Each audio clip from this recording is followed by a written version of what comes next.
en sentir el cambio climático.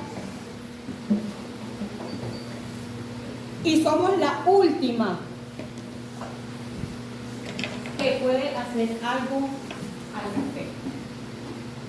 Buenos días, para todos, todas. La Universidad Popular del Ambiente Fruto Vivas hoy se siente complacida, halagada, honrada con la visita de todos ustedes. Hoy le damos inicio a nuestro desarrollo académico en nuestra universidad. Es por eso que hoy estamos convocados todos y todas aquí el día de hoy.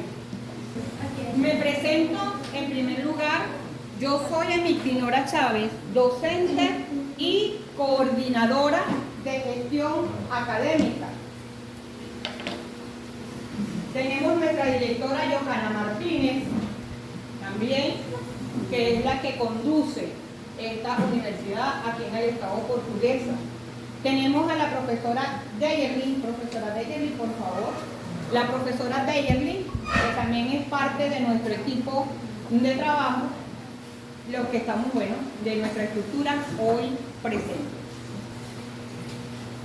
Siempre nosotros en nuestra universidad damos inicio el primer día de clase con una clase magistral, con una conferencia.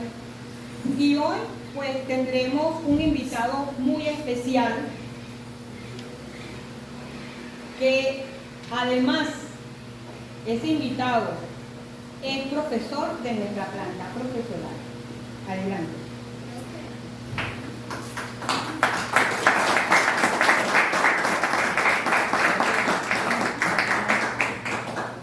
Continúo entonces con la actividad que nos lleva el día de hoy, y es que el profesor Armando González, docente de nuestra planta, y desarrolla los procesos académicos de posgrado, especialmente doctorado. Aquí vamos a hablar un poquito de su reseña histórica, aunque es un poco, porque ¿verdad? Habría que resumirlo por toda esa historia de vida que tiene nuestro gran profesor, amado, respetado por todos nosotros, en especial de mi persona. Estudios realizados del profesor Armando González Segovia, uno de los tantos. Universidad Nacional Experimental Simón Rodríguez, título obtenido, licenciado en Educación, rol profesional central RP, investigación y enseñanza de la historia 1995-2001. Estudio de cuarto nivel. También aquí nos lo colocamos todos, hicimos un resumen. Universidad Centro Occidental Lisandro Alvarado, título obtenido, magíster en Historia. Universidad Central de Venezuela, UCB, título obtenido, un doctor en Historia. Universidad Nacional Experimental de Yaracuy, UNEI, certificado obtenido postdoctoral en hermenéutica y la interpretación científica. El profesor también durante toda su vida ha tenido un ejercicio profesional bastante amplio. También hicimos un resumen aquí para informárselo a todos ustedes. Él ha ejercido como cronista del municipio Anzoátegui, Estado Cojedes, 1992-2006. Director del Archivo Histórico del Estado Cojedes, 1999-2007. Fue docente del Ministerio de Educación, docente de la Universidad Nacional Experimental de los Llanos Ezequiel Zamora, en diferentes subproyectos, cátedras. En la Universidad Centro Occidental, Lisandro Alvarado, en el Decanato de Humanidades y Artes y en la Maestría en Historia. Profesor titular de UNEARTE. Ha participado en diversos eventos en calidad de jurado y como organizador, tanto a nivel regional, nacional e internacional. 30 títulos publicados folletos, libros personales de su autoría, libros colectivos, compilaciones, así como más de 40 artículos especializados.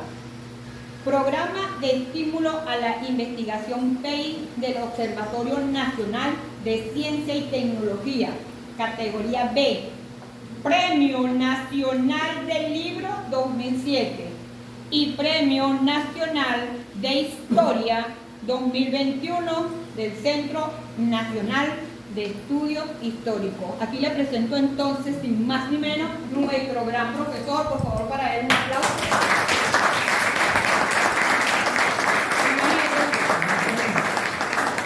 Bueno, mi profe, aquí tenemos este gran docente que ya le hablamos un poco de la trayectoria de su vida, pero además de eso, es un hombre con una calidad humanística totalmente muy grande. Lo sé porque fue mi profesor, mi gran amigo, y lo conozco y es una persona muy humanista. Que nuestros docentes de hoy en día, lo primero que debe de tener es eso, entre sus valores. Profesor, el espacio es tuyo. Muchas gracias, buenos días a todos y a todas. Hoy voy a compartir con ustedes un trabajo de investigación que inició el año pasado en una convocatoria que hizo el Centro de Estudios Latinoamericanos y Caribeños Rómulo Gallegos, que era el concurso de investigación José Carlos Mariate. Estas investigaciones fueron financiadas con una subvención del Ministerio de Ciencia y Tecnología y terminamos de consignar en el CELAR el resultado de ese trabajo de investigación, que es fundamentalmente un proyecto de vida. Ahí nosotros presentamos la historia de Venezuela, la historia insurgente y descolonial de Venezuela en el contexto latinoamericano. Esos son, digamos, unos apuntes a la periodización de la historia de Venezuela, o sea, cómo entendemos nosotros a estas alturas de la vida lo que es la historia de Venezuela y cómo se nos ha enseñado la historia de Venezuela y cómo podemos tratar de percibir eso de diferentes maneras. ¿Por qué? Porque la historia es una polisemia, la historia tiene diferentes significados. Nosotros todos tenemos historia. ¿Por qué? Porque lo que nosotros vivimos ayer es historia, pero lo que vivimos esta mañana antes de venir para acá, que estaba lloviendo, también es historia. O sea, la historia es lo que vamos viviendo. O sea, todos estamos inmersos en la historia como tal.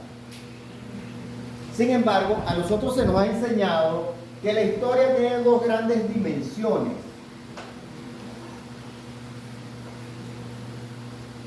Una es el tiempo y otra es el espacio. Aquí nos acompaña el maestro Gildardo Salas, que sabe mucho de eso, además de historia, sobre todo de geografía, que enseñó geografía durante toda su vida. ¿Qué planteamos nosotros en ese proyecto de investigación? Nosotros planteamos una cosa, que estas dos grandes dimensiones de la historia están trastocadas por el conocimiento eurocéntrico. O sea, el concepto que nosotros tenemos del tiempo, por ejemplo, es el tiempo eurocéntrico. ¿Y qué es el tiempo eurocéntrico? Si nosotros hacemos un poco de memoria, siempre se nos diga, haga la línea del tiempo de. La línea del tiempo es esto. Empieza aquí y sigue en un sentido lineal.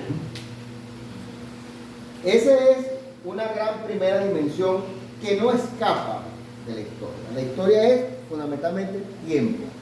El problema que nosotros percibimos es que este tiempo lineal, esta línea del tiempo, es el tiempo moderno. Ese es el tiempo que plantea Newton, por ejemplo, y el tiempo que filosofa Kant. Cuando nosotros leemos, por ejemplo, el juicio de la crítica de Kant, está una parte que está dedicada al tiempo y al espacio como geografía.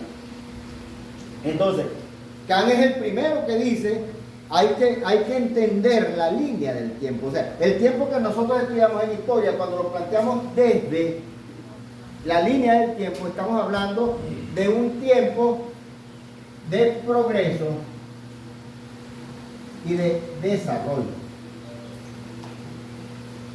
Nuestras culturas ancestrales, llamémosla indígena, originaria, aborígenes, como ustedes quieran. A mí el concepto no creo que sea en este momento para entrar en esa discusión si son unos o son otros, sino que en ese tiempo, por ejemplo, ellos no tenían, ya fuesen poblaciones ancestrales, africanas o de esas poblaciones originarias, su tiempo no era lineal.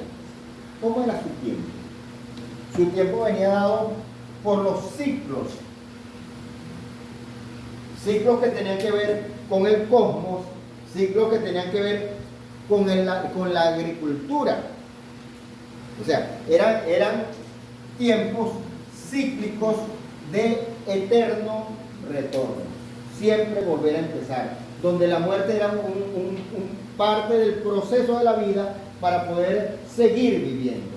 Entonces, cuando nosotros vemos estos tiempos cíclicos, entonces, ¿cómo entra esto aquí dentro de lo que se nos ha enseñado a nosotros de la historia? ¿Dónde entra esas temporalidades diferentes? Y hay otra cosa, aquí siempre se ha hablado de la insurgencia y de la resistencia. Pero esa resistencia, por ejemplo, va simultánea a esta línea del tiempo, porque los tiempos de resistencia no van para allá, no van en este sentido, sino que van en este otro sentido. Entonces, ¿qué planteamos nosotros en este trabajo del CELAR, de la convocatoria Mariátegui? Planteamos la existencia, además del tiempo lineal, que es el tiempo de la modernidad, colonialidad, de ese tiempo lineal, del desarrollo y del progreso, planteamos también la existencia de tiempos cíclicos. ¿Dónde se daban esos tiempos cíclicos? Por ejemplo, aquí, en las comunidades llaneras, en la neoetnia de los llaneros, se vivió el tiempo cíclico. Fíjense ustedes que cuando uno lee, por ejemplo, los testimonios de la llamada Legión Británica del siglo XIX en la independencia, ellos dicen que los llaneros se la pasaban era jugando, porque era una sociedad lúdica, que eran las competencias que hacían a caballo, la cacería, eso que nosotros conocemos como la cultura llanera, del canto y del baile. ¿Por qué? Porque ellos venían de la faena llanera, de donde se iban a las 4 de la mañana, llegaban a las 3, 4 de la tarde y se sentaban a esperar que estuviera lo que hubiesen a comer, ya sea la carne asada, el picadillo llanero, lo que estuviesen ahí para comer. Se sentaban a esperar que eso estuviese, pero mientras esperaban eso, estaban cantando, estaban contrapunteando. Entonces, eran sociedades cuyo tiempo era diferente a este tiempo lineal de la modernidad. No eran sociedades excedentarias. La única sociedad excedentaria que produce más de lo que necesita para vivir es la sociedad capitalista. Entonces, fíjense ustedes que este es, digamos, el primer planteamiento en cuanto al tiempo. Claro, en el trabajo escrito eso tiene toda una serie de reflexiones que tienen que ver con los tiempos chinos, con los tiempos africanos, con los tiempos de las diferentes culturas. Todas las culturas tenían unas temporalidades, y esas temporalidades estaban dadas fundamentalmente desde las ideas religiosas. Fíjense ustedes que estos tiempos, ese tiempo lineal está dado fundamentalmente por el tiempo religioso de la cristiandad. Y es interesante discernir entre lo que es cristiandad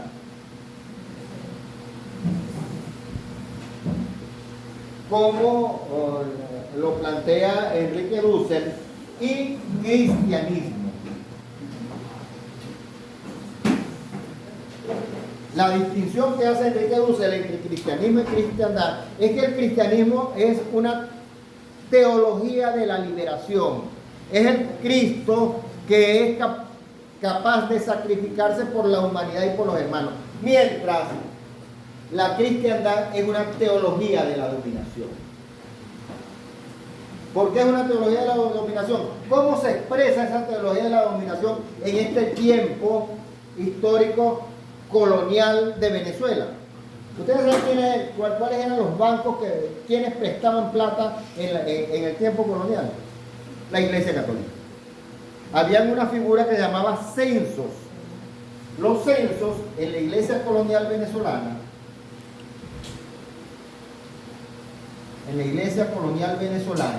eran los sistemas de préstamos a interés. Y ellos lo daban, podían haber censos redimibles o censos no redimibles. Pero en todo caso, esto siempre le dio a la Iglesia Católica grandes propiedades y bienes, en haciendas, en esclavos, en diferentes formas de expresión. Ahí junto a esto, fíjense, aquí vamos a ver el tránsito del tiempo al espacio. En el tiempo y el espacio hay una cosa bien importante que es esto que se llamó el purgatorio. Porque ¿qué era el purgatorio? El purgatorio era un espacio escatológico que no existe en la Biblia. Existe como adjetivo, no como sustantivo. En el siglo XII y en el siglo XIII comienza a inventarse el purgatorio como un tercer lugar donde van las almas de los que fallecen, y para poder ascender al cielo tenían que pagar. ¿En qué iban a pagar? En misa. ¿Y quién cobraba las misas? Entonces era la función religiosa de esto. Esto no existe en la Biblia como sustantivo. Entonces hay un libro de un famoso medievalista que se llama Jacques Le Goff, que él escribió un libro que se llama El nacimiento del purgatorio, y él estudia todo esto aquí. Yo lo que hago es agarrar ese libro de Le Goff y lo trabajo en función de Venezuela. O sea, cómo eso se expresa aquí a través de diferentes cosas. Yo hice la tesis doctoral mía sobre la villa de San Carlos de Austria, y ahí me encontré un cura, el padre Fuenmayor, que llegó a ofrecer 1000 misas cantadas y rezadas simultáneamente en toda la jurisdicción de la villa. Eso es lo que son esos. Duraron X cantidad de tiempo dedicándole las misas a él, pero para hacer eso debía hacer ese señor demasiado dinero. Y efectivamente, tenía trapiches, tenía mulas, tenía caballos, tenía reses. Entonces, pero para hacer eso necesitaba mucho dinero. Ese testamento existe, yo lo trabajé. Entonces, imagínate, él por supuesto, él era cura, él creía que esto existía de verdad. Entonces, y esto nos da el otro tránsito del tiempo al espacio. Porque estos espacios cosmogónicos también se dan en el espacio y en la geografía que nos han enseñado a nosotros. Cuando nosotros estudiamos la geografía, vemos algo muy sencillo, que antes de la invasión americana, los imperios, por ejemplo, en este caso, los castellanos, Castilla y Aragón. ¿Cómo hicieron ellos? Ellos llaman que la reconquista de Granada.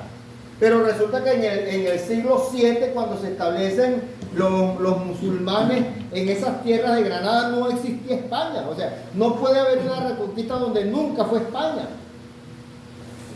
Lo que existía era el reino de Castilla y Aragón, y ellos se van expandiendo e invaden Granada.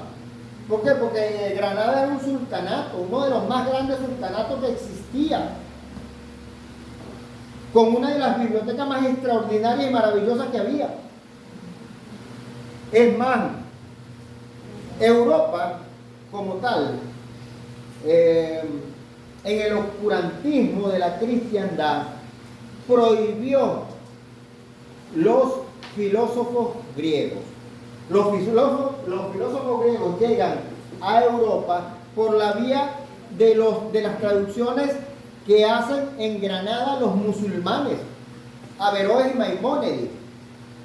Y entonces después nos dicen que ellos son los herederos de Grecia. Eso es mentira.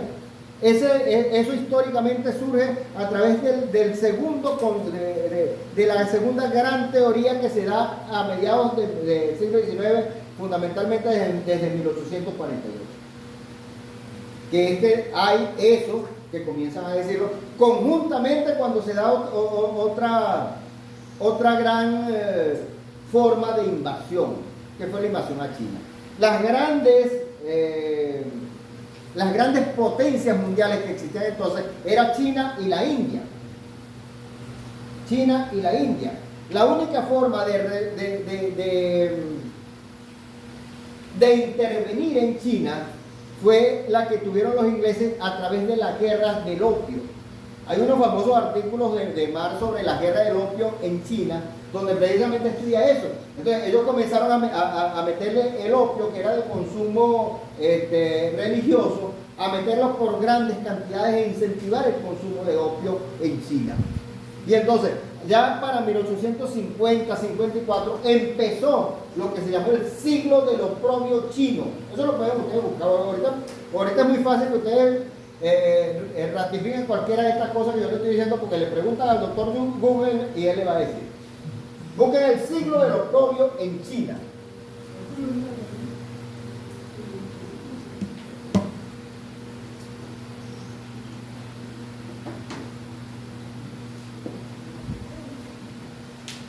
Entonces, ese siglo del oprobio termina hacia mediados del siglo XX, cuando hay otra gran revolución que comienza ya con Ho Chi Minh. Entonces, esto que estamos viendo ahora con esta China que está repuntando a nivel mundial desde diferentes aspectos, desde la economía, la tecnología, la ciencia, eso siempre fue así. Históricamente fue así. Es más, hay un libro que se llama de Gavis Menzies,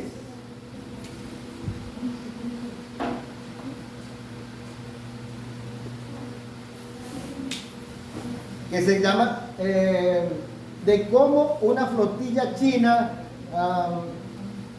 llegó a Florencia en 1434 y llevó el Renacimiento. O sea, eso que nos han dicho a nosotros de que el Renacimiento fue un gran auge de Italia, donde comienzan los grandes pintores de la humanidad. La perspectiva del Renacimiento la planteaban los chinos en esa flotilla china que llega que le da unos legajos en Florencia al Papa. El famoso avioncito ese que hace Da Vinci estaba en esos legados chinos. Dice Menzies, en una ironía muy fina, dice: lo que no se le puede negar al señor Da Vinci es que era un gran copista y un gran diseñador, porque hizo los dibujitos más bonitos que lo tenían los chinos. Todo eso estaba ahí. Entonces, a nosotros se nos han vendido una serie de ideas como que el centro del universo es Europa, y no es tan así. Pero vamos a ver cómo incide eso en el espacio.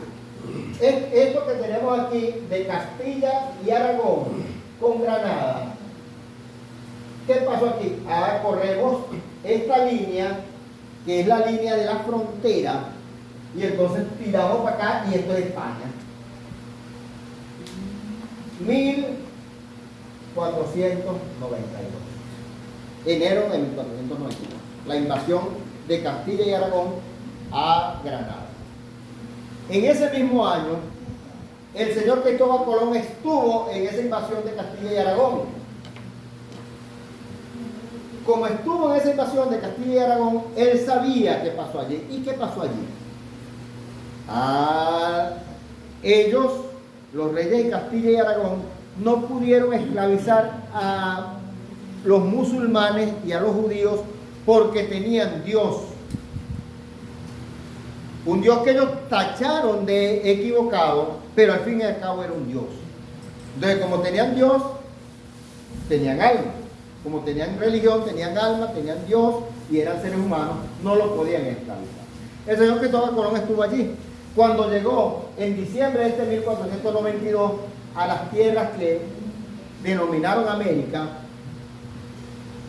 en la primera carta que escribe a los reyes católicos, ese 12 de octubre, dice: estos seres no tienen, parece que no tienen secta, no tienen creencias, no tienen ídolos, no tienen dioses ni falsos ni verdaderos. Secta, la secta que dice Cristóbal Colón en ese momento, no es como nosotros conocemos el concepto de secta, sino que se refería a religión. Como no tenían religión, no tenían alma. Como no tenían alma, no eran seres humanos. Como no eran seres humanos, se les podía esclavizar. O sea, conjuntamente con la invasión a América llegó la esclavización. Ese mismo discurso que vemos ahí, ¿no es acaso lo que están diciendo ahorita los israelíes de los palestinos? Que ellos tienen derecho a matarlos porque esos no son seres humanos. Que un palestino chiquito que no matemos va a ser un terrorista en el futuro. El mismo concepto. O sea, la esclavitud desde entonces hasta hoy sigue incólume.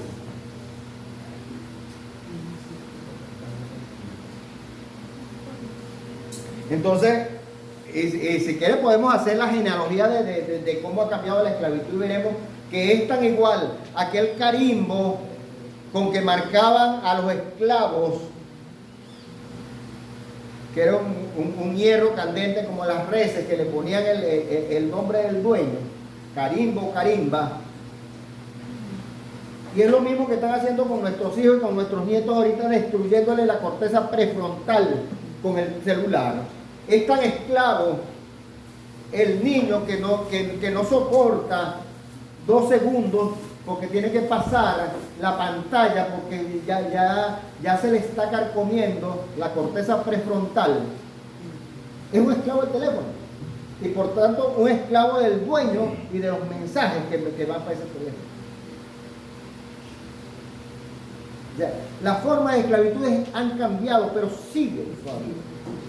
No es la misma esclavitud aquella persona que lo ponían a trabajar desde que el sol salía hasta que el sol se ponía, de nuestros compatriotas que se han ido de Venezuela y los ponen a trabajar 12 o 14 horas afuera, dándole apenas media hora o 1 hora cuando mucho para el almuerzo. ¿Cuál es la diferencia?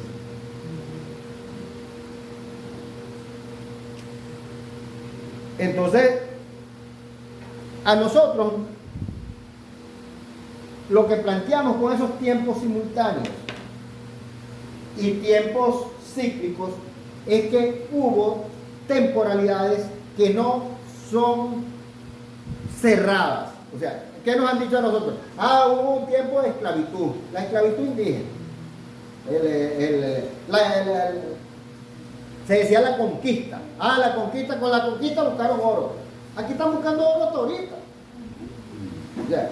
Lo que planteamos aquí es que eso es el extractivismo, por ejemplo, que es otro ejemplo que podemos poner. El extractivismo ciertamente empieza con Colón, que llegó buscando oro, y ese famoso puesto que tiene que le cambiaban pepitas de oro por espejo y todo eso. Eso es verdad. Pero eso después cambió. Pero ahorita todavía lo tenemos. O sea, es tan dañino eso como el extractivismo que se está haciendo en el arco minero del Orinoco. Entonces, ¿qué es lo que planteamos con esto? Lo que planteamos con esto es que hay ciertos periodos históricos que nos caracterizan, que empiezan y son secuencias hasta hoy en día. Y que si nosotros no hacemos nada diferente para cambiar estos procesos, eso va a seguir igual. Bueno, ¿qué planteó la invasión a América? La invasión a América planteó un problema para la geografía sumamente difícil, que era que ya estas líneas no se podían correr tan fácil porque atravesaba un océano. ¿Cómo hacemos para cartografiar esos terrenos que son nuestros, que están allende el mar? Entonces ahí comenzaron a surgir nuevas ideas en torno a la geografía. Pero esa geografía y esa cartografía es una cartografía imperial para dominio de los imperios. No era una cartografía para la liberación. Entonces, ¿qué pasa con esto? Entonces surge, por ejemplo, las coordenadas UTM.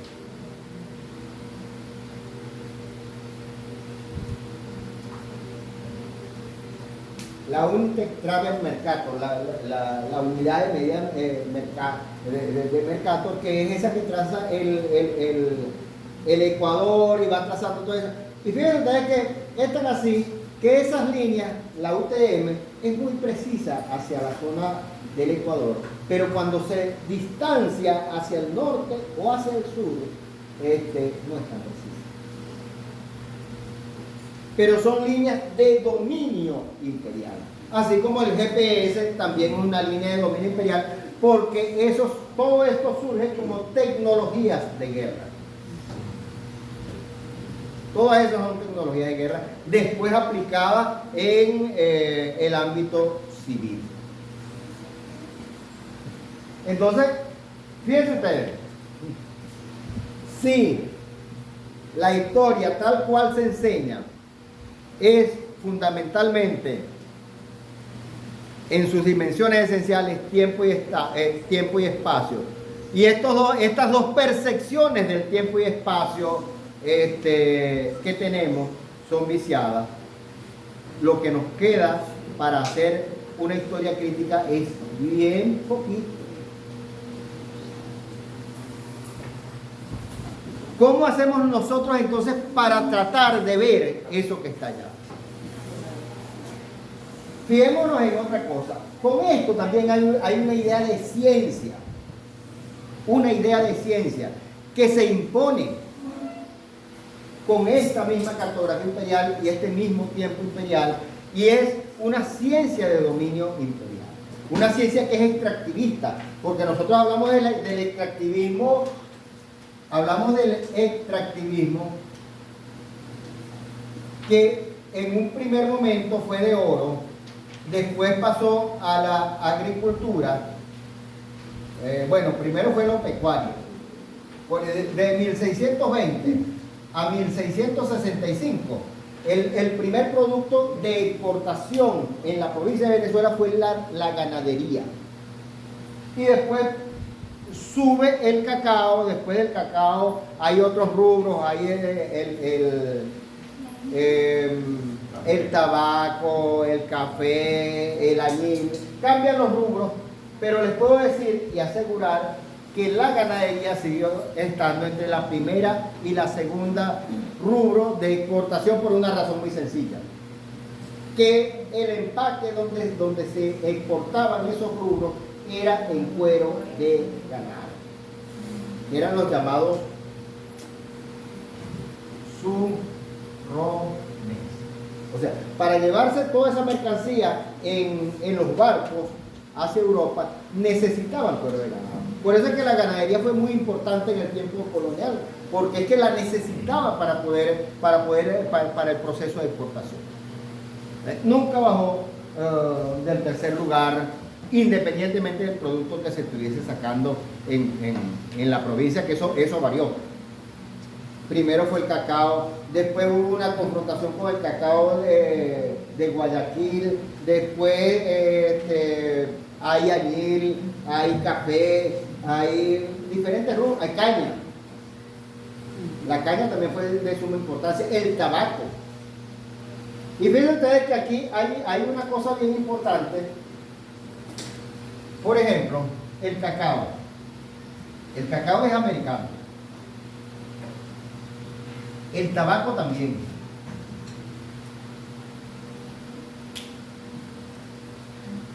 Entonces, eso se hace parte del mercado mundial y se importa en el mercado mundial. Y hay más de 100 productos que son americanos que ahora se tienen como común en todo el mundo. Algunos de nosotros pueden pensar, por ejemplo, en una pizza sin salsa de tomate. El tomate es americano. Algunos pueden pensar a los rusos sin el vodka. El vodka se fermenta con papa, la papa es americana. Entonces, a nosotros nos han dicho una serie de cosas que no son del todo ciertas. Y que con esto permea otras cosas del extractivismo, porque previo a todo esto, de poder usar el cacao, de poder usar el tabaco, de poder usar el tomate, la papa, había un extractivismo que no era de los minerales, sino de saber, de conocimiento. Ese fue el primer extractivismo en sentido real. Porque Colón, para poder quitar el oro, para no decir que es el oro, para poder quitar el oro a los pobladores originarios, los indígenas, los aborígenes, como lo quieran llamar,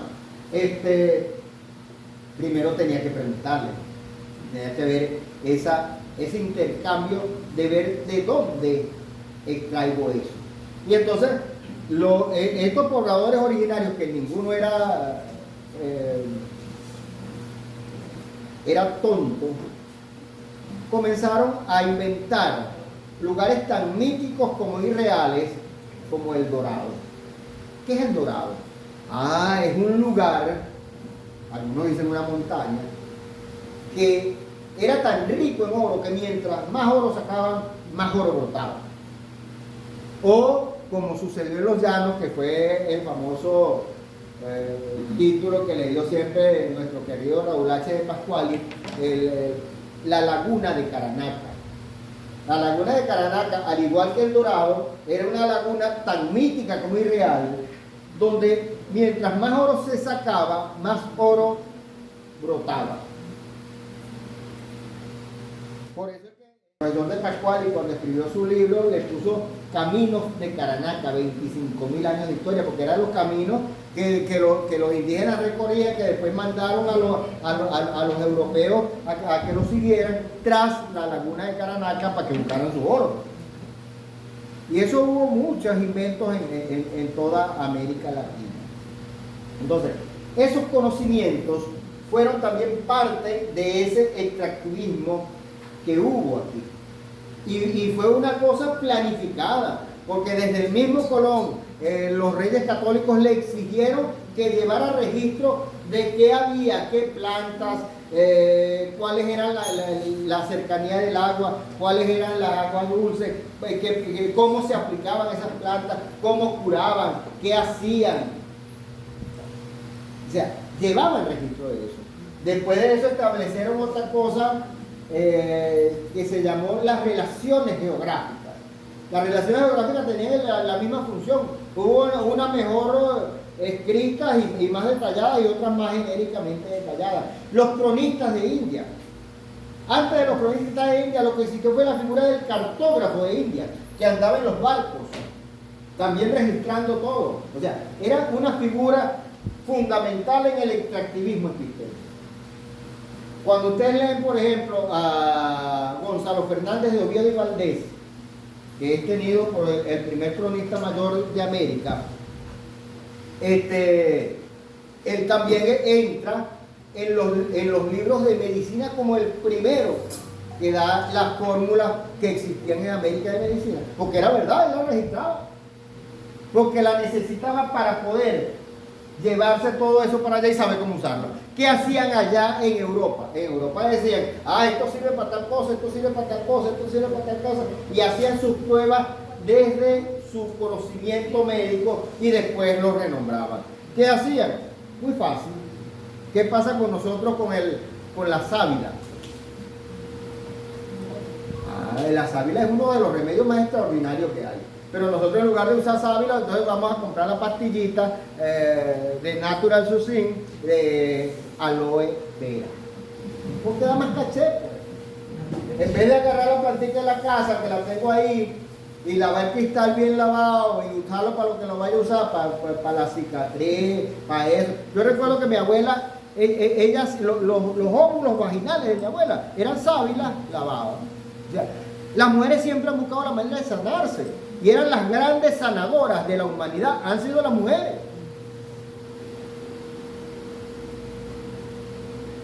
Entonces, ¿cómo a nosotros se nos han quitado esos saberes? Se nos renombra. ¿Por qué? Por aquella famosa frase bíblica que dice que en la medida cuando tú renombras algo, lo estás recreando. O sea, te estás apropiando de eso sin decir de dónde vino, pero le quitas el saber. Y todas esas relaciones de conocimiento estaban dadas también por otra relación que tenía que ver con una espiritualidad, que tenía que ver con una cosmogonía y que tenía que ver con concepciones del mundo. Al final de cuentas, toda ciencia se sustenta en una cosmogonía, en una creencia, en una fe, aunque pareciera que no. Fíjense ustedes, yo tuve oportunidad de hacer seguimiento a varios científicos y filósofos, y resulta que, por ejemplo, que Francis Bacon, quien es el primero que hace la división entre el primero que afirma que el ser humano, el hombre, decía él, debe dominar la naturaleza. Descartes, por ejemplo, René Descartes, todos tenían un fundamento que tenía que ver con la cristiandad. Unos protestantes, en el caso de Descartes, fue formado por jesuitas, entre ellos Francisco Suárez. Hubo un famoso jesuita que es uno de los primeros que hace meditaciones metafísicas, mexicano, y él nunca cita a nadie. ¿Por qué? Porque su principio es el extractivismo epistémico. Es robarse cuanto conocimiento haya sin decir las bases esenciales, fundamentales y sobre todo cuando son populares que tienen esos conocimientos. Porque quiero hacer otra reflexión que tiene que ver con nuestra formación. En tanto, yo vengo del marxismo, del materialismo rudo, ese que nos enseñaban a nosotros en los años 70 y 80.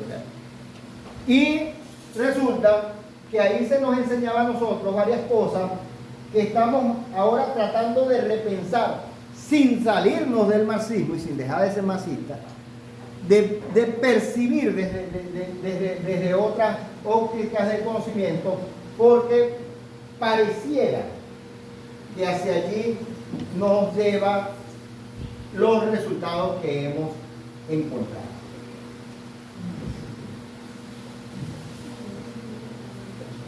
El mismo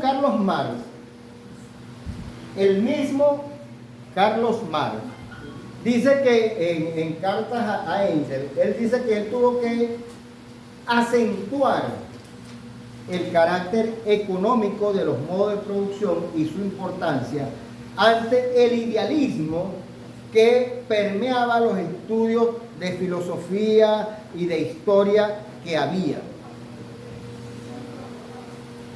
¿Qué pasa con esto? Que muchas veces nosotros caemos en determinismo y lo que estamos tratando de pensar desde otra óptica es cómo hay diversas influencias que nos llevan y que no son precisamente superestructurales.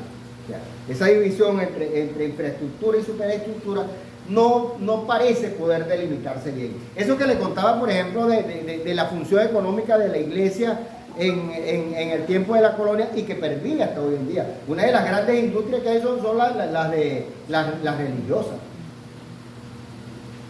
como generadora de riqueza. Y no voy a hablar aquí solamente de la católica, sino todas, porque generan mucho dinero, todas. Entonces resulta que ahí lo que se está planteando son la existencia de jerarquías.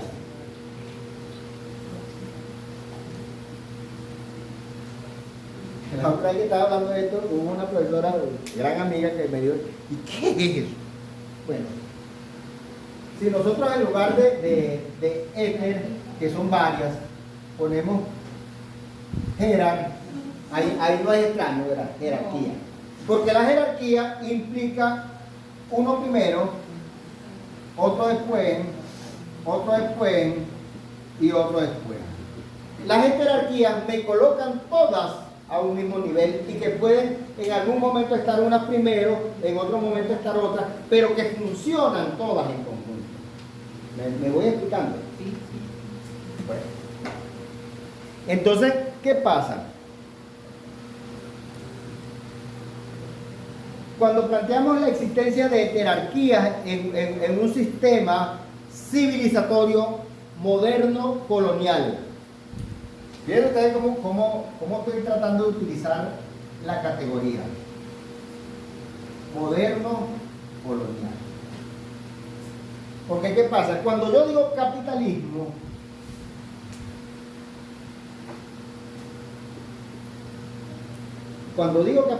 me estoy refiriendo a la parte económica de este sistema moderno colonial. Y le agrego el colonial porque todo capitalismo es imperialista y es colonial. O sea, tiene de un lado imperios y de otra parte tiene colonias, que aquí hubo en la década de los 60 y los 70 un gran movimiento con la teoría de la dependencia, que es cierta. Lo que pasa es que esa teoría de la dependencia tenemos que enmarcarla dentro del mundo colonial. Y dentro, por supuesto, de un capitalismo, pero que funciona en un proceso, en un modelo de civilización moderna colonial. Aquí voy a tratar de hacer una síntesis de cuáles son esas jerarquías. Ese término de jerarquía lo plantea Topolo, pero lo da a conocer con nosotros Ramón Grosfoguel en un trabajo que se llama Descolonizando la economía política. Y ahí en diciembre del año pasado nosotros publicamos junto a Ramón Grosfoguel un libro que se llama Pensamientos descoloniales desde América Latina, donde está este ensayo. Entonces, fíjense ustedes, dentro de esta jerarquía encontramos las formas de producción.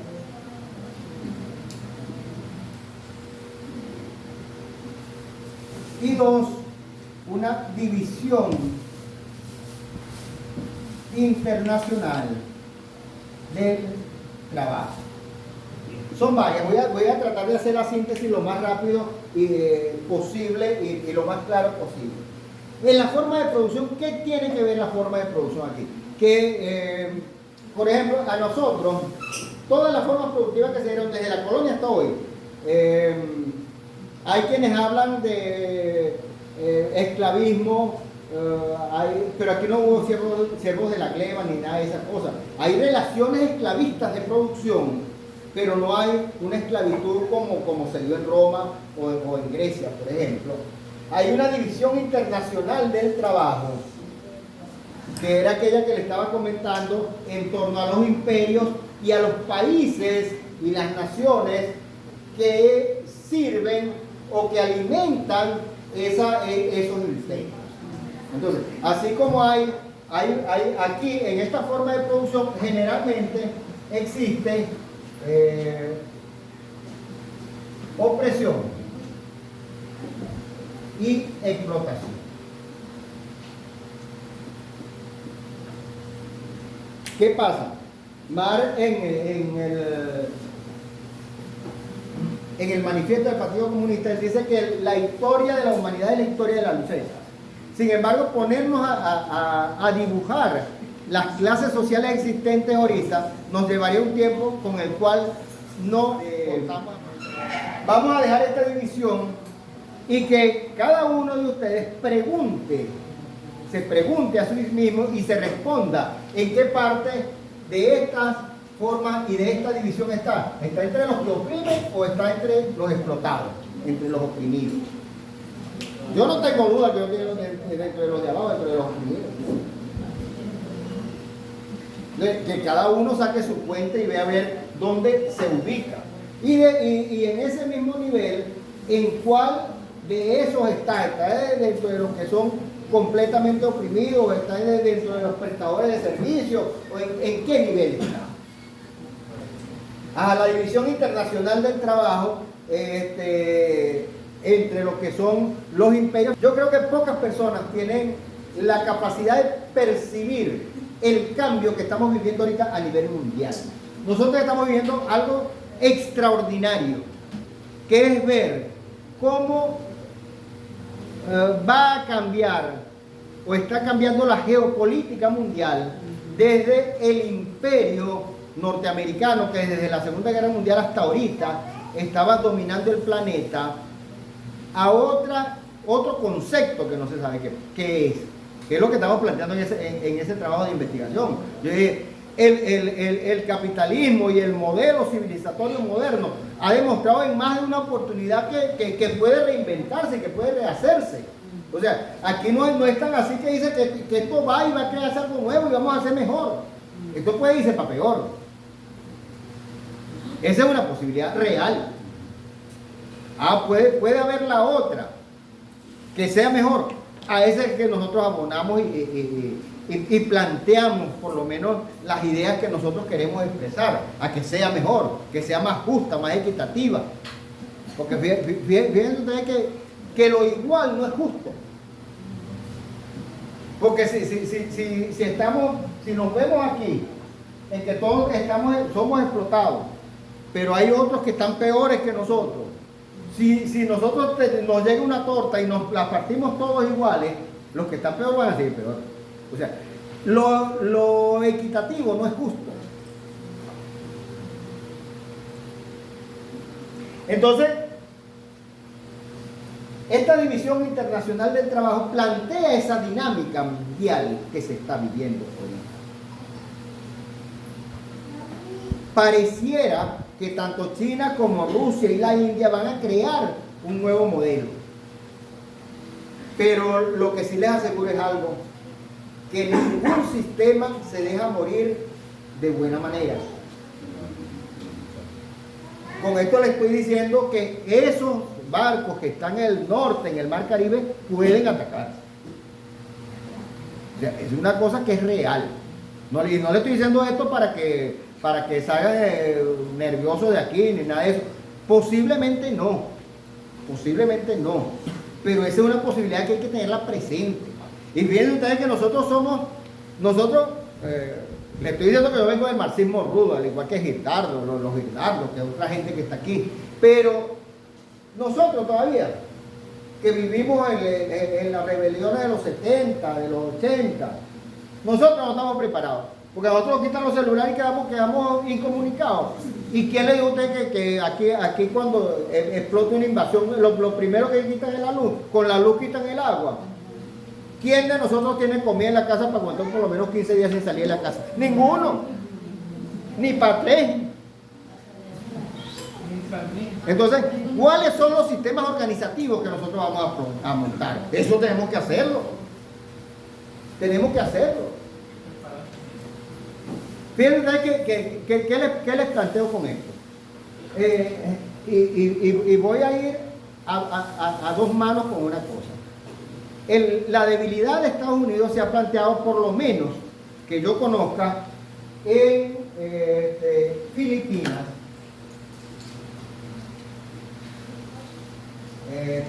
Australia y Japón. En Filipinas, Australia y Japón habían bases navales de Estados Unidos. Esas 3 bases navales de Estados Unidos las quitaron. Los países dijeron ya no queremos la presencia de esta base estadounidense aquí.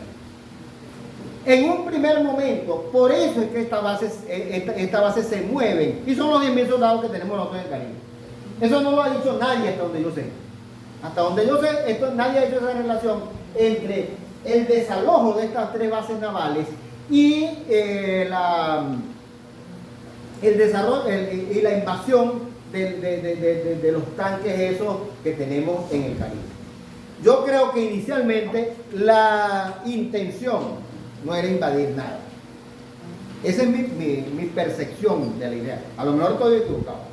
En un primer momento es que no tenían dónde meter esto, porque ni siquiera en Estados Unidos tienen el gobierno federal cerrado. Tienen casi una guerra civil que empieza. Tienen un golpe de Estado que está dando Trump en estos momentos, desacatando todas las leyes que existen en Estados Unidos. Entonces, fíjate, desalojan estas 3 bases navales, se centran en el Caribe, pero ¿qué pasa? Ahí se le abre el apetito al señor color naranja. Dice, pero si la tengo tan cerca y tengo a Venezuela ahí que tiene el petróleo, que tiene la broma, que es lo que yo necesito, porque ya están cerquita del invierno. En el invierno Estados Unidos no sobrevive sin energía petrolera.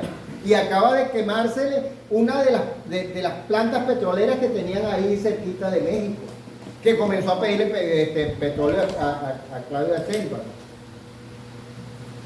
Entonces, fíjense, cuando nosotros comenzamos a pensar la historia desde esta multidimensionalidad, estamos en otro mundo.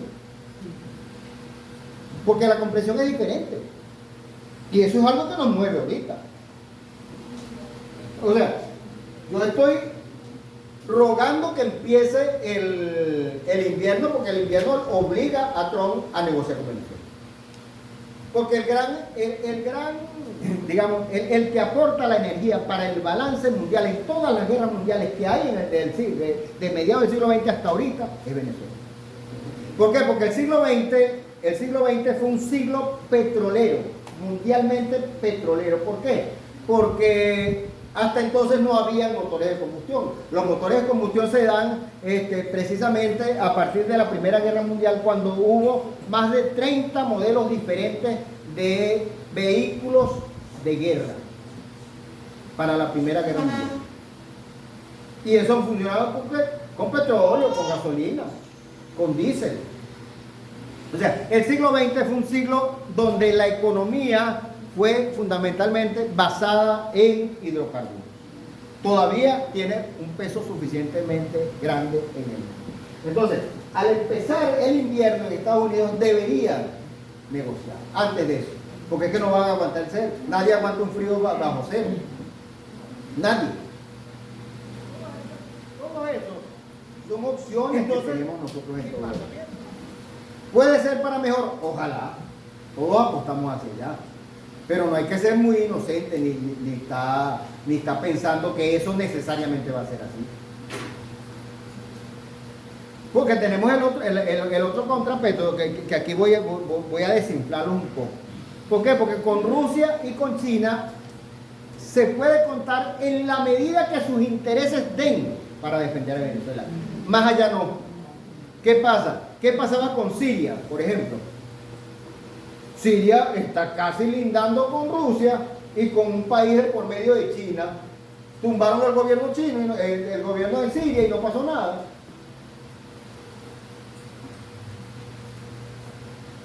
O sea, el aporte de Rusia y China en todo este conflicto regional del Caribe, ¿hacia dónde va? Solamente lo que ya tenemos, que son las armas rusas y chinas. Entonces, todas estas son inquietudes que dan para pensar. Pero ya me fui para la historia actual, que es otra cosa, y estaba aquí con lo de la jerarquía. Fíjense ustedes que llevamos 2. Esta es la segunda, la División Internacional del Trabajo. Y con esta hay otra, una tercera, que es el sistema interestatales. ¿Qué son sistemas interestatales? Que así como en algún momento se juntaron todos los países industrializados de Europa y Norteamérica con la OTAN, por ejemplo, después de los años 50, aquí se ha creado, digamos, los BRIC en estos momentos, que es una fuerza completamente alterna a esa, o nosotros aquí en el Caribe, CARICOM, todos son sistemas que van más allá de estados aislados, sino que son sistemas interestatales que permiten ciertos niveles de negociación entre todos esos campos de poder que existen, que son muchos.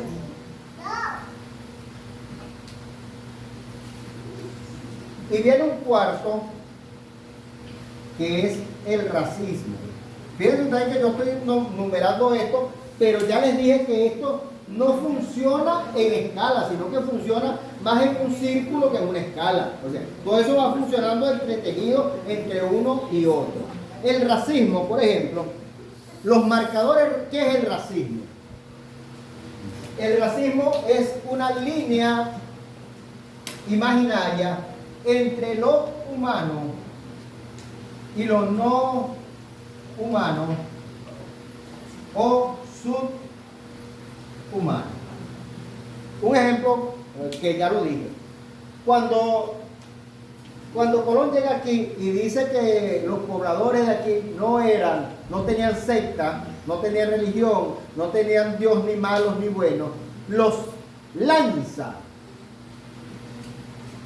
de una vez para acá, para abajo de la primera humana, porque lo convierte en seres sin alma, que fue la discusión que tuvo Fray Bartolomé de las Casas y Fray Gines de Sepúlveda. ¿Son humanos o no son humanos? Fray Bartolomé de las Casas decía que sí. Pero si eran humanos, pero no eran tan humanos, eran como muchachos que no habían alcanzado la mayoría de edad. Y Fray Gines de Sepúlveda sencillamente negaba su humanidad. No son humanos. Por lo tanto, lo podemos esclavizar. Esto empieza, fíjense ustedes que este racismo empieza con este protorracismo religioso. Y en el siglo XVIII, de Blumenbach en adelante, se convierte en racismo científico. ¿Cómo se convierte en racismo científico? Él divide las razas en caucásico, en negro, en indio, amarillo. Entonces, ya da un marcador racista. Pero vamos a ver aquí dónde se esconde la teología de esa creencia. ¿De dónde viene la formación de Blumenbach? Blumenbach hace esa división y dice que los caucásicos son la raza superior porque son como era Adán. Para Blumenbach, Adán era blanco. Entonces, como él era blanco, todos los demás colores eran de generación de los blancos. Y el más negrito era... Sin embargo, cuando nosotros vemos los estudios, por ejemplo, que se han hecho de antropología física sobre la posibilidad de cómo era el rostro de Jesucristo, vemos que Jesucristo no era ningún blanco. El Jesucristo blanco es el que pintaron los renacentistas en el siglo XV y XVI. Jesucristo era un negrito más negro que yo. Nos ha permeado a nosotros en lo que nosotros creemos. Nosotros creemos que Dios, el Dios de la cristiandad, es ese Señor barbudo que está esperándonos allá y que cuando estira la mano así nos toca el dedo, ya nosotros vamos para el cielo. Eso no funciona así, papá.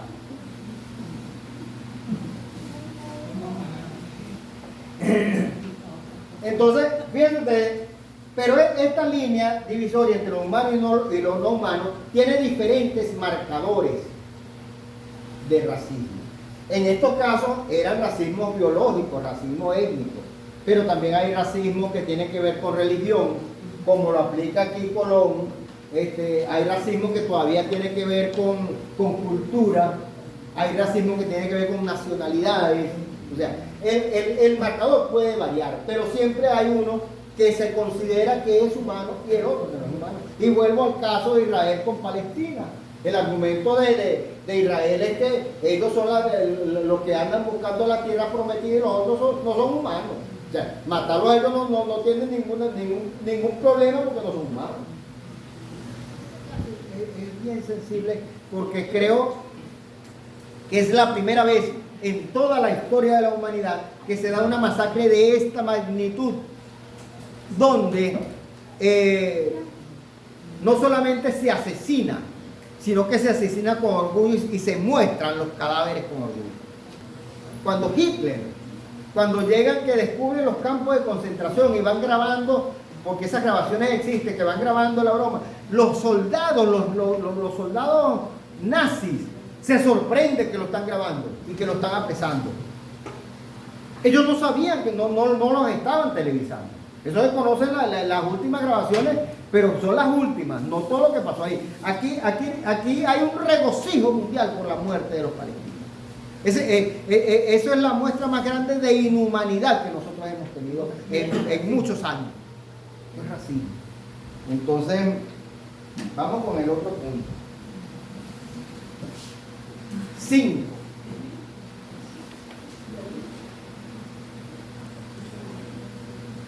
Vamos a sacar 5 y 6. Primacía de género.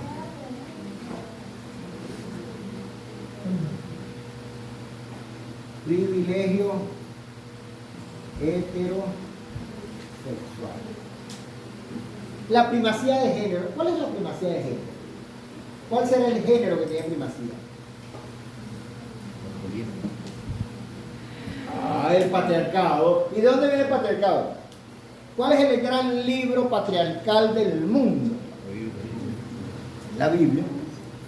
Ahí nadie dice nada, nadie cuestiona la Biblia, pues el patriarcado de la cristiandad llega por la Biblia y por la cristiandad, en sus diferentes manifestaciones, católica o protestante, en cualquiera de sus iglesias. Entonces, esa primacía de género genera también el machismo. Y a su vez, toda esta primacía de género y de machismo da también este privilegio heterosexual. Privilegio heterosexual donde hay una gran figura que es el pater familias, el padre de familia, que es a quien se debe tributar. Aquí en los pueblos antiguos de Venezuela y de América, habían diferentes tipos de familia, no era solamente la familia patriarcal, había familias matrilineales, había familias patrilineales, y sin embargo había familias patrilineales como los caribes, donde no había machismo. Habían otras que sí, pero tampoco uno puede idealizar toda la cosa ni poner todo por un solo carril. Pero en líneas generales, todos estos elementos que se dan por esta civilización moderna colonial. Y el privilegio heterosexual es solamente la existencia de la familia del hombre y la mujer, no con los diversos sexuales ni nada. Aunque yo de verdad creo que en estos momentos con esto se está dando un caso inverso que tiene que ver también con el control de la población mundial. Por ejemplo, hay lugares donde ya hay años donde no hay nacimiento de personas porque no hay la pareja como tal, la pareja entre hombre y mujer.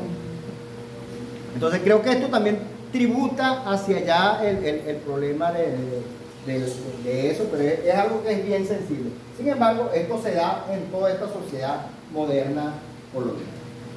La 7 es la preponderancia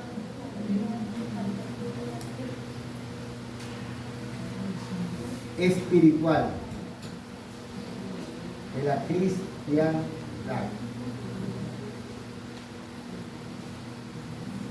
Bueno, de esa hemos hablado bastante ya, de la preponderancia espiritual de la cristiandad, que por supuesto relega cualquier otra creencia que no sea ella misma. Por ejemplo, hemos hablado de Granada y todo esto. En Granada, el sultanato de Granada no tenía ningún problema en que hubiesen judíos allí, ni que hubiesen cristianos.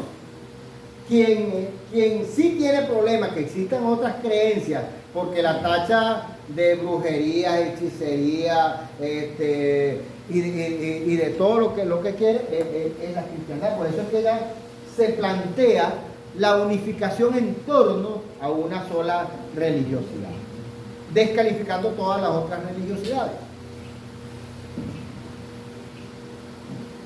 Aquí viene otra que también le hemos conversado, 8, que es la epísteme eurocéntrica. Nosotros, por ejemplo, nosotros todos estudiamos porque necesitábamos estudiar y necesitábamos formarnos en este sistema. Pero mientras uno más estudia para que lo echen a perder, porque toda la epísteme educativa está basada en la epísteme eurocéntrica. Yo cursé 6 años un preescolar. Era kindergarten, le decían en ese momento. Tuve 6 años en la escuela, 5 en el liceo, 5 en la universidad. En ese momento eran 5, no 4 como ahorita. 3 en una maestría y 3, 4 más en un doctorado. Más de 20 años echándome a perder. Más bien yo soy demasiado rebelde que todavía busco por los rincones las cosas de otras formas de pensamiento. Pero todo este sistema está basado, nuestra formación está basada en la epísteme eurocéntrica. Y fíjense que nosotros tenemos un elemento que es bien curioso, que nosotros casi todos le echamos plomo a la ONU. Todos le echamos plomo a la ONU, que es imperialista, que no sé qué, que para allá, que para acá, lo que quiera. Pero a la hora de la UNESCO es otra cosa, con la UNESCO reímos. Y resulta que la UNESCO es parte de la ONU. La UNESCO es el gran Ministerio de Educación Mundial de la ONU. Eso sí es bueno. Eso es mentira. Eso es mentira. Sus categorías y todas sus bases están fundamentadas a mantener el modelo civilizatorio de centros y periferias, un sistema interestatal que es parte del sistema interestatal de gobierno de los imperios sobre las periferias. Entonces, eso es bueno tenerlo claro. Independientemente de que uno le dicen un proyecto y tiene que nombrar a la UNESCO, tiene que nombrarla. Pero uno no puede estar engañando uno mismo con ese tipo de cosas. Aquí a mí me llama mucho la atención que aquí Venezuela en los últimos años se ha dedicado a hacer una cosa que se llama las declaraciones mundiales de patrimonio de la humanidad. Resulta que tú le estás dando ahí a la UNESCO, le estás dando la potestad sobre tu patrimonio. O sea, cuando ustedes agarren, por curiosidad, agarren alguna declaratoria de ese y verán que esa puede ser hasta una justificación de una inversión. ¿Por qué lo van a decir? Concha, le tiene 8 patrimonios mundiales y no cuida ninguno. Entonces, como nosotros muchas veces nos falla la perspicacia. Y es bueno que estemos atentos con todo esto, porque esto va desde incluso estos modelos que hay hasta la percepción que tenemos de ellos. Cuando nosotros hablamos, por ejemplo, de la línea del tiempo, la línea del progreso y la línea del desarrollo, eso quiere decir que el desarrollo es infinito y que el progreso es infinito. Con el progreso es infinito, tenemos que progresar y acumular y acumular y acumular y acumular hasta más no poder. Y resulta que no puede haber un crecimiento infinito en un mundo que es finito. Y eso está demostrado ya. ¿A cuánto tiempo estamos del colapso? Del colapso mundial ecológico. ¿A cuánto tiempo estamos de romper la barrera del no retorno con la crisis climática? O le vamos a creer a Trump que dijo que eso era mentira, lo de la crisis climática, que eran los alborotadores. Entonces, y eso va dado por eso, porque entonces, mientras nos dicen a nosotros, no, recojan las botellitas de Coca-Cola aquí para que hagan y reciclen, entonces, usted no recicla, usted es el culpable. Pero cuando va a alcanzar, cuando estamos aquí, 40, 50 en este salón, 50 de nosotros recogiendo 2, 3 botellitas por día y la Coca-Cola hace 1 millón por día. No vale, no me metas esa mentira. Y todo eso tiene que ver con el colapso ecológico mundial. Entonces, y es la parte de esta epísteme eurocéntrica. Y aquí viene otro del cual no he referido. Realmente creo que no. El lenguaje imperial. Con esto del lenguaje imperialista yo he tenido varias conversas porque ¿qué pasa? ¿Qué lenguaje hablamos nosotros? ¿Qué lengua hablamos? Hablamos la lengua del invasor. O sea, es imposible que nosotros descolonicemos esta lengua porque es la lengua del invasor. Por eso que yo a veces no le paro mucho si usted me dice indígena o me dice aborígeno o me dice estas cosas, porque ellos no tenían esas palabras.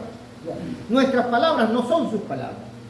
Para nosotros expresarnos nuestra verdadera esencia del ser, tendríamos que crear un lenguaje. Y si yo creo un lenguaje, invento un lenguaje, entonces ¿quién me va a entender? O sea, para hacerme inteligible, yo debo empezar por lo que tengo. Y lo que tengo es esto. Y es la lengua del invasor, pero debo estar consciente que es la lengua del invasor. Y que debo tratar de buscar nuevas fronteras de cómo romper esa lengua del invasor. Porque nosotros, a diferencia de algunas comunidades de Centroamérica y de Suramérica, todavía no nos quedan ni siquiera pueblos indígenas para acudir a una de esas lenguas. Entonces, las lenguas que predominan son ¿cuáles? El inglés, el francés, el alemán, el portugués, el español. El español es la segunda lengua que se habla en el mundo. Entonces, pero ahora va a entrar otra, que es la que están implementando los chinos. Los chinos están, pero a una carrera acelerada con el mandarín. Dentro de pocos años aquí no se va a enseñar inglés, se va a enseñar mandarín. Ahora, ¿eso tiene que ver con nosotros también? Claro que sí, porque es el problema del dominio económico, pero tiene que ver con nuestras ancestralidades. Por supuesto que no. Entonces,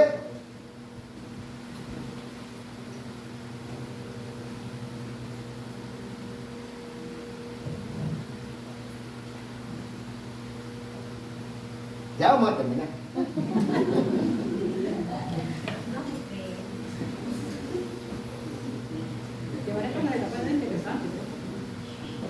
Y hay también una estética global. Fíjense ustedes con esto de la estética. Con esto de la estética hay una discusión internacional incluso donde, ¿qué es la estética? Si yo le pregunto a todos ustedes, a ver, ¿quién quiere ayudarme aquí? Si yo le digo a ustedes, vamos a un centro estético, ¿qué piensan ustedes? Arreglar, mejorar la apariencia, cambiar. Sí, a montarse el tuning. Entonces, esa estética global existe. La estética global no tiene que ver con nuestros pueblos como habitantes del sur global. Tiene que ver con la estética de los pueblos del norte global y de los imperios. Entonces, esa estética global nos impone gustos, nos impone tendencias, nos impone nuestra forma de vestir, de ser, de hablar, nos impone nuestras formas de pensar. Entonces, aquí por ejemplo, cuando nosotros hablamos de esta estética global, no podemos pensar que esto tiene que ver con infraestructura, tiene que ver con nuestra esencia del ser, y nuestra esencia del ser que nos borra a nosotros como personas para unificarnos como uno solo. Que es lo que están haciendo con lo que pasa es que ahorita empezaron un trabajo bestial con los muchachos y los celulares. Eso no tiene parangón en todo lo que ha pasado en la historia de la humanidad. Lo que a nosotros nos pasó con el televisor, con la famosa caja negra del televisor, eso no es nada con lo que está pasando ahorita con los celulares. Eso no es nada. Entonces, y eso tiene que ver con una estética global. Entonces, ustedes, por eso que ustedes escuchan un muchachito que apenas sabe hablar y dice, ay, me empantané. ¿Cuándo nosotros habíamos dicho aquí me empantané? El lodo, la sandía, el banano. ¿Cuándo nosotros hemos hablado así? Échenme cuenta. Entonces, hasta la forma de hablar, hasta la forma de expresar se convierte en subversiva si nosotros comenzamos a vernos críticamente desde esta estética global. Cómo nos quieren homogeneizar en tanto personas. ¿Por qué? Porque la originalidad está en que yo me mantengo a pesar de lo que tenga en contra, de las fuerzas en contra, yo soy capaz de mantener un discurso y de mantener una forma de ser en esencia. Y aquí viene otra parte importante de esta estética global, que la estética tiene que ver con el ser, con la ontología. El ser como individuo. Nuestros seres ancestrales eran seres como colectivos, eran seres colectivos, no seres individuales. Cuando, fíjense ustedes, uno de los más grandes filósofos del siglo XX, que fue Heidegger, que plantea el ser y la nada, él plantea que él hace y plantea la ontología, pero la ontología tiene que ver con un ser, con cómo es la esencia del ser individual y no del ser colectivo. Ahí ya no, y eso no tiene nada de gratis. Porque ciertamente Heidegger es uno de los más grandes filósofos mundiales del siglo XX, pero era nazi, era pro-nazi.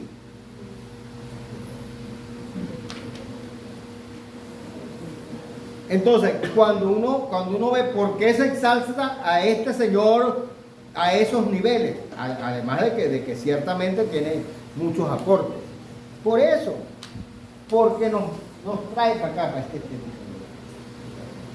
Y nos trae para el pensamiento eurocéntrico. El 11, una regulación educativa planetaria. Bueno, creo que ya lo conversamos con lo de la UNESCO.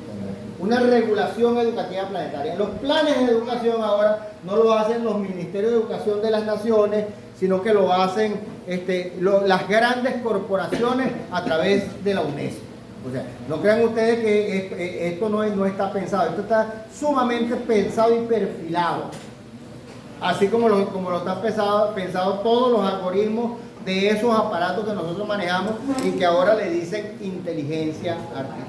Junto a esto hay unos medios de comunicación global. Eso existe.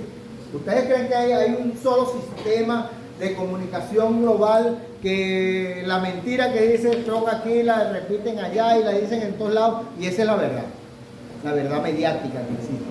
Hay incluso de la tesis de una profesora de la Simonodé, que ella hablaba de la posverdad, que era la verdad creada por los medios de comunicación a través de los sistemas de interpretación y de difusión. Entonces, pero esto existe. CNN, todas esas grandes cadenas mundiales, eso es lo que plantea la imagen que ellos desean y necesitan proyectar. Es el dominio ecológico mundial. Aquí llegamos de nuevo al punto del problema ecológico mundial. Eso existe. En una de las últimas informaciones que leí en torno a la materia decía que estábamos a menos de 12 años de colapsar los océanos. O sea, las grandes corporaciones han echado tanta basura en los océanos que estamos a menos de 12 años de colapsarlos. ¿Ustedes saben lo que es eso? ¿Sabes cuánta basura hay que echar en un océano para poderlo colapsar? Pero nosotros lo tenemos colapsado casi todo. Y con ellos todas las formas de vida, todos los ecosistemas que habían en el mar, lo de la capa de ozono, la crisis climática, la pérdida de todos esos conocimientos. Los pueblos ancestrales, como les dije, eran cíclicos. Como eran cíclicos, ellos tenían solamente el sistema de vida que les permitía vivir dignamente. Ahora, no es suficiente vivir dignamente. O sea, ¿para qué un señor va a amasar miles de millones de dólares, de euros, de yen, de lo que quiera, si ni siquiera los va a poder gastar? O sea, ¿qué finalidad tiene eso? Esa es la finalidad del mundo moderno colonial, la finalidad del capitalismo. Entonces, en aras, y esa misma línea es la línea del tiempo que marca el progreso ilimitado y el desarrollo ilimitado. Eso que estamos viviendo es ese progreso ilimitado y ese desarrollo ilimitado. Aquí tenemos otra, 14. Edad productiva occidentalizada. ¿Qué es la edad productiva occidentalizada? Bueno, en el tiempo colonial las regulaciones que habían decían que la edad productiva era al salir de párvulos.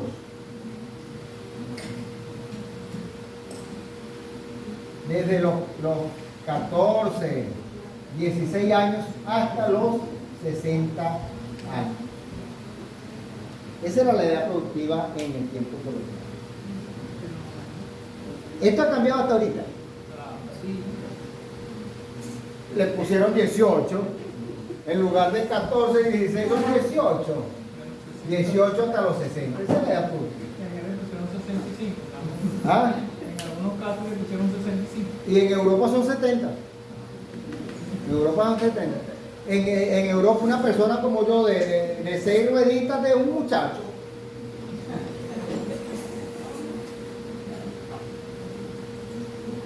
Entonces, ¿qué pasa? ¿Qué pasa antes de eso? Antes de eso, los menores de esta edad son subestimados. Son subestimados. O por lo menos es lo que se dice. Y después de esto también. Entonces, ¿por qué? En las sociedades ancestrales eran personas que se respetaban porque su conocimiento, su sabiduría le permitía enriquecer los procesos de vida y acortar la solución de los problemas que había. Por eso es que existían los consejos de ancianos. No eran seres inservibles como aquí. Esta es la edad occidentalizada. Entonces, porque esto se basa en la producción en serie de mercancías, no en la producción de vida para la vida. Aquí viene otra que es bien importante, que es la homologación médica. La homologación médica es que para nosotros la única medicina que existe es la que nos venden en la farmacia. Antes existían muchos tipos de medicinas, todas las medicinas naturales, que es de donde vienen esas, por cierto. Habían los que sabían sobar y componer los músculos y todo esto. Había toda una forma de entender la relación. Habían una forma de concebirse desde la alimentación. Todo eso cambió. Aquí hay una homologación médica que lo que nos dice, si usted no se bebe la pastilla, usted está mal, usted se va a morir. Y las pastillas están hechas, no son para curar, son para mantenerte enfermo bebiendo pastillas. ¿Cómo nosotros debemos buscar la salud más allá de la medicina? Miren ustedes qué diferente buscar la salud. Porque si nosotros comprendiéramos eso de la salud, entonces veríamos la importancia, por ejemplo, de la alimentación. Una persona que se alimente bien va a estar menos enferma. Pero una persona, como existen ahorita, que yo conozco muchos muchachos, que van y lo que cenan son un perro caliente, 2 perros calientes, de una persona que tiende a enfermarse porque esos perros calientes no alimentan. O sea, si nosotros viéramos la relación que existe entre buena alimentación y salud, quizás con muchas probabilidades la medicina sería mucho menor. La importancia del ejercicio, por ejemplo, la importancia de ejercicio físico, la buena alimentación, el meditar. El meditar es sumamente sano para el organismo. Y a nosotros nadie nos enseñó, muy pocas personas nos enseñan. Y por último, la jerarquía es la 16, es el dominio del conocimiento geográfico. ¿Por qué? Porque el conocimiento... ¿Ustedes saben quiénes saben geografía? Los que están dados para saber geografía son los militares. Porque ellos no se pueden, no deben equivocarse dónde es la ubicación de lo que ellos quieren atacar. Que la cartografía, la geografía estuvo dada por militares y hecha para militares. Ese dominio del conocimiento geográfico empezó por aquí cuando comenzamos con Granada y los reyes de Castilla y Aragón, y terminamos con América, cómo se nos impuso una cartografía imperial. Muchas gracias.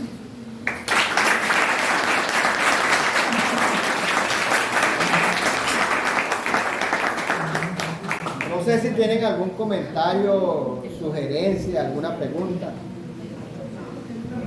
El comentario era que pasó al vehículo, el cultivar alimentos sanos, no solamente comer alimentos, sino cultivar alimentos sanos. Claro. Porque nuestros abuelos cultivaban alimentos sanos, sin agrotóxicos. Claro. Y no solamente los agrotóxicos, que las mismas semillas han sido modificadas. Por ejemplo, el trigo que estamos consumiendo ahorita no es el mismo trigo que se consumía en los años 70. El maíz que estamos consumiendo ahorita no es el mismo maíz porque tiene tanta modificación genética que no solo en aquellos maíces ancestrales. Los maíces ancestrales alimentaban. Estos de ahora creo que no. No, porque eso lleva un paquete tecnológico. Claro, y te lo venden con el paquete tecnológico, con eso te va el herbicida, el fungicida y te va todo el paquete para que te intoxique. Entonces, producir eso, porque viene aquí este ciclo que está aquí, de lo ancestral. ¿Qué pasa? Eso está hecho para producir mercancías, para la línea del tiempo. Para la línea del tiempo del progreso y de la generación de mercancías. Mientras que nuestros pueblos ancestrales producían para la vida, producían para ellos. Yo soy campesino, hijo de campesino. Mi abuelo tenía una parcelita aquí en Yacurito, entre Pella y Tuturén. Y cuando, por ejemplo, se producía, se sembraba caraota, se sacaban 3 tambores. Él llegaba y decía, un tambor era para comer el año siguiente. El otro tambor era para vender. Y el otro tambor era la semilla. Y eso sí lamento yo, que yo nunca me fijé de cómo él seleccionaba la semilla. ¿Por qué? Porque con esa semilla él garantizaba su propia producción. Ahora no, ahora estamos lo que sabía cuánto se iba a comer en el año. Ajá. Y ese tambor que se guardaba tampoco era que se abría toda la semana. La semana se abría y se sacaba un tamborcito de esos de 20 kilos para la semana. Entonces tiene que ver con lo cíclico, no con la línea del tiempo. Fíjate que todo esto se agrava es cuando comenzamos a tratar de producir 5.000 kilos por hectárea, 20.000 kilos por hectárea, 8.000 kilos por hectárea, porque eso es mercancía. Nadie se come 8.000 kilos. No, porque el campesino ahora te habla cuánto me voy a ganar, no te dice cuánto voy a alimentar. Ajá. Ni cuánto voy a gastar yo para comprar todo lo que no produzco.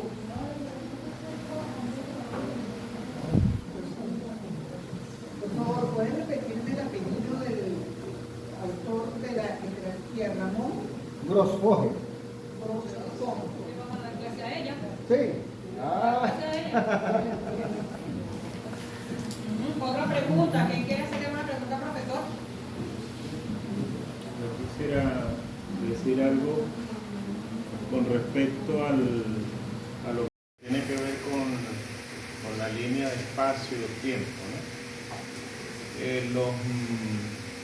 Los aymaras, por ejemplo, ellos ubican el futuro detrás y ubican el futuro ya pasó, dicen, y lo en Centroamérica también.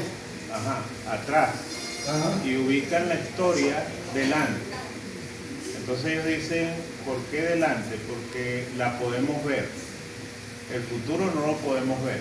Entonces fíjate que es una visión contraria a cómo nosotros vemos el futuro. Nosotros decimos el futuro está delante, ¿no? Y la historia está detrás. Los incas tienen una figura que es el Capac Inca, el dios de los incas, que tiene 2 caras. Algunos pensaban que era pasado o futuro, pero esa percepción no existe en los incas, sino que es el saliente del sol y el poniente del sol, porque tampoco para ellos es este y oeste, ¿no? Entonces, su periodo de tiempo... Y ellos también para ver el futuro, ellos miran el pasado.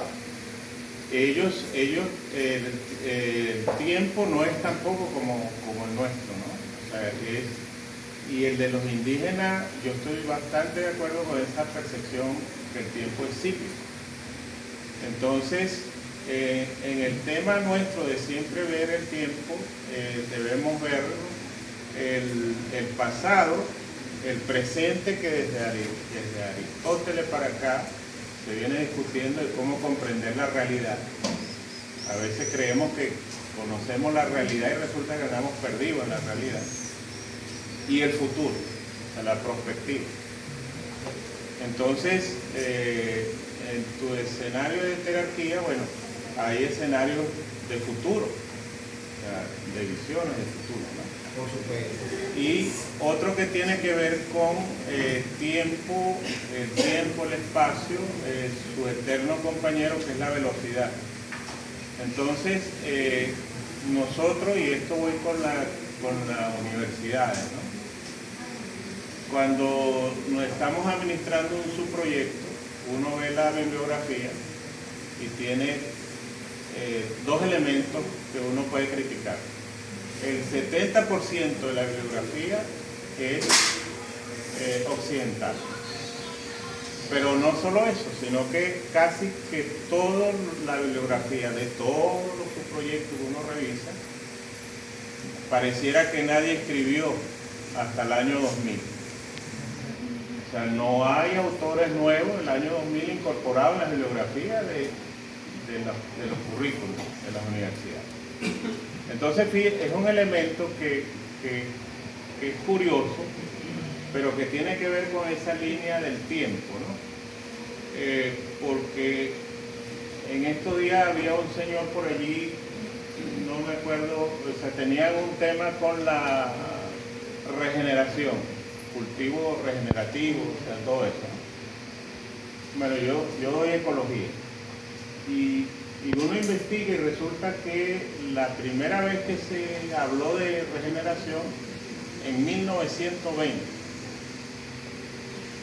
Entonces vemos hoy como una moda, o sea, algo que ya está escrito hace 100 años, pero que no solo eso, sino que era practicado por nuestros indígenas, o sea, en miles de años.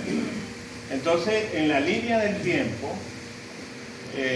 nuestra ciencia de hoy, del siglo 2021, o sea, del año 2021, tenemos en primer lugar un retraso de miles de años con respecto a nuestros aborígenes y tenemos un retraso con otros autores de la ciencia aplicada de un siglo. Entonces, esto un poco para meterle otra cosita allí. Hay un escritor y un cuentico que ustedes deben conocer, que es Alicia en el País de las Maravillas. Hay una parte que es una narrativa que tiene que ver con el espacio y el tiempo, que es donde ella con la reina de corazones llega y se pone a correr, ¿no? Y van corriendo y se cansan, y la reina de corazones le dice, bueno, ¿y qué pasó? No, que me estoy dando cuenta que estamos en el mismo sitio. Y entonces ella le dice, es que para llegar, y no hemos llegado a ninguna parte. Entonces la reina de corazones le dice, es que aquí, para llegar a alguna parte, hay que correr más rápido, ¿no? Entonces parece que nosotros, nuestra carrera de país subdesarrollado, todavía nos tiene en el mismo sitio. O sea, con respecto a la ciencia, con respecto a muchas cosas, ¿no? Entonces, tenemos una carrera, pero vamos atrasaditos en muchas cosas, ¿no? Entonces, yo creo que hay que ordenar este tema de la velocidad que le imprimimos a los procesos, o sea, y adecuarnos a ese espacio-tiempo. Immanuel Wallerstein, él escribió, son 4 tomos, que tienen que ver con el sistema mundo. En alguno de ellos, él dice que eso de países en desarrollo es mentira. O sea, los imperios necesitan países subyugados. O sea, no es que lo van a desarrollar nunca, ninguno. ¿Por qué? Porque necesita de ellos para poder extraer de ahí su propia riqueza. El mismo Groffoe, él habla y él llega y dice, claro, la explotación en los países industrializados existe explotación, existe opresión. Lo que pasa es que existe el privilegio racial. ¿Qué es esto? Un explotado de la Toyota, por ejemplo, cobra $20 en la hora, mientras un explotado aquí cobra $20 el día. ¿Me explico? Entonces, es una explotación que, digamos, es más llevadera. Eso a su vez implica otra cosa, que entonces la gente de los usures epistémicos se tratan de ir buscando esa mejor vida y no la consiguen, porque ya lo que consiguen es más explotación, porque nunca le permiten que termine de legalizarse, sufren el mismo racismo, la misma opresión y terminan siempre como terminamos todos, explotados de una y otra forma. Pero quería llamar la atención porque Wallerstein dice que esa es la fábula del desarrollo, que es la mentira del desarrollo. Hay otro Arturo Escobar escribió un libro que fue su tesis doctoral, que se llama La invención del desarrollo, y plantea cómo el concepto de desarrollo se da después de la Segunda Guerra Mundial hasta ahorita. Antes de eso era lo que nos planteaban los positivistas, que era el progreso. El progreso y desarrollo son sinónimos de una misma mentira del sistema moderno colonial. Bueno, un fuerte aplauso para el profesor.